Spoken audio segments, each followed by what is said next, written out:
नाही, कालच माननीय गणेश नाईक साहेबांनी एक प्रेस कॉन्फरन्स घेतली आणि त्याच्यात सांगितलं की 14 गावांचा जो विषय प्रलंबित होता, ही गावं जी महापालिकेत घेतलेली आहेत नवी मुंबईमध्ये, यांच्या बाबतीत त्यांच्या काही अटी शर्ती आहेत आणि त्याची पूर्तता झाल्याशिवाय इथे ही गावं घेऊ नये किंवा तिथे विकास कामं सुरू करू नयेत.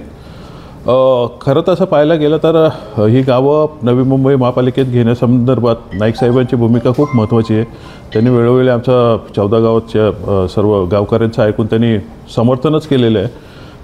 24 मार्च 2022ला जेव्हा हा प्रश्न मी लक्षवेधी म्हणून मांडला, त्या प्रश्नाच्या चर्चेला उत्तर देताना किंवा त्याच्यावर बोलताना माननीय नाईक साहेब तेव्हाही बोलले होते की 591 कोटी या गावांसाठी जो त्यांनी हे दिला होता पत्र आयुक्तांनी उत्तराचं, त्याच्यात असं स्पष्टपणे लिहिलेलं होतं की 591 कोटी ह्या गावांच्या विकासासाठी आणि 6100 कोटी इन्फ्रास्ट्रक्चरसाठी देण्यात यावं. आणि तीच मागणी ते पुढे रेटत आहेत. परंतु त्याच्यामुळे काही गैरसमज आमच्या गावाल्यामध्ये उपस्थित झालेले आहेत की ही गावं काढण्याला नाईक साहेबांचा विरोध आहे का. तर माझं असं ठाम मत आहे, आमचं सर्वच असं ठाम मत आहे की नाईक साहेबांचा त्याला काही विरोध नाही आहे. त्यांची जी मागणी केलेली आहे ती रास्त आहे. परंतु हा पैसा काय एकदम असा ठपकन येऊन पडणार नाही आहे तिथे, तो टप्प्याटप्प्यानेच येणार आहे आणि त्या टप्प्याटप्प्याने विकास कामं सुरूही होतील.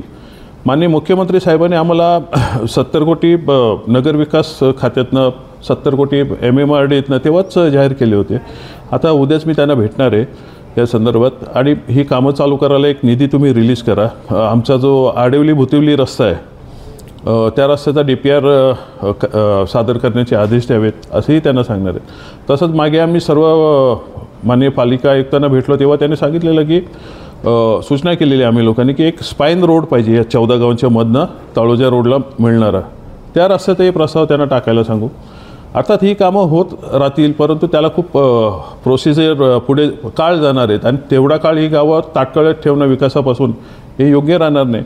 आम्ही माननीय नाईक साहेबांची समजूत काढणार आहोत किंवा त्यांना आम्ही समजून घेतलं तसे तेही आम्हाला समजून घेतील की भावना दोघांची सारखीच आहे. त्यांचे यासाठी जास्त रास्त वाटतं की गेली 20 वर्ष नवी मुंबई पालिकेत टॅक्स नाही वाढलं आहे, त्या लोकांवर त्यांना बोजा टाकायचं नाही. ते काही चुकत नाही आहेत, परंतु इथली कामं सुरू झाल्यावर तो बोजा अर्थातच नाही पडणार आहे. शासनाकडनं पैसा आल्यावर तो बोजा पडणार नाही ही त्यांना खात्री आहे. जी लोकसंख्या ते प्रेडिक्ट करत आहेत तेवढी लोकसंख्या इथे नाही आहे. 20-20 लाख लोकसंख्या आहे, ते शक्यच नाही आहे. जो पाण्याचं प्रेशर येणार किंवा पाणी लागणार आहे, तर संख्या तेवढी नाही आहे. या गावाला नाही आम्हाला माहिती आहे सगळ्यांना. त्यामुळे काही गोष्टींबद्दल त्यांना आम्ही स्पष्ट काय असेल ते निदर्शनास आणून देऊ.